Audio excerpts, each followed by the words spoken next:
vertice che ha colto nel segno, quello tenutosi a margine delle celebrazioni del 25 aprile tra la Presidente della Regione Alessandra Todde e il Prefetto di Nuoro Giancarlo Dionisi, nel toccare le criticità e le urgenze primarie del nuorese. È il parere della segretaria provinciale CISL Maria Luisa Riu, secondo cui la Presidente Todde ha dimostrato di avere chiarezza di intenti, a partire dalla ferrovia Nuoro-Basanta.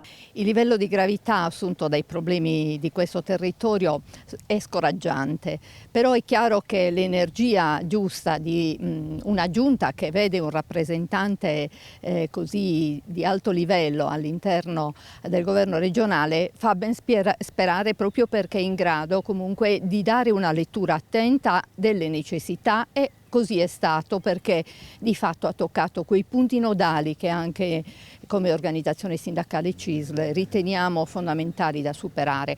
Per esempio quello sulla mobilità, averlo trattato per primo, diciamo così, rientra anche nella nostra visione delle cose. Noi riteniamo che la necessità di far permanere le persone all'interno di questo territorio passi attraverso una mobilità favorita che coinvolge alla fine tutte le fasce di popolazione. Importanti, secondo Ariu, alla luce anche dei recenti sviluppi legati allo smantellamento dei presidi medici del capoluogo, le puntualizzazioni della Presidente Todde sulle criticità ormai croniche della sanità. Il tema abbandonato per quanti sforzi si sia tentato di fare in questi anni per cercare di mantenere un livello di decenza. Questo non è.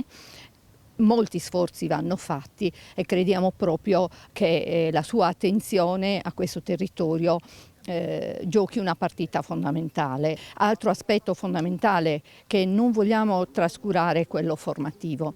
Questo territorio ha troppe persone che sono inadeguate per le attività lavorative che vengono ancora proposte, e quindi la formazione è un elemento che deve essere assolutamente curato.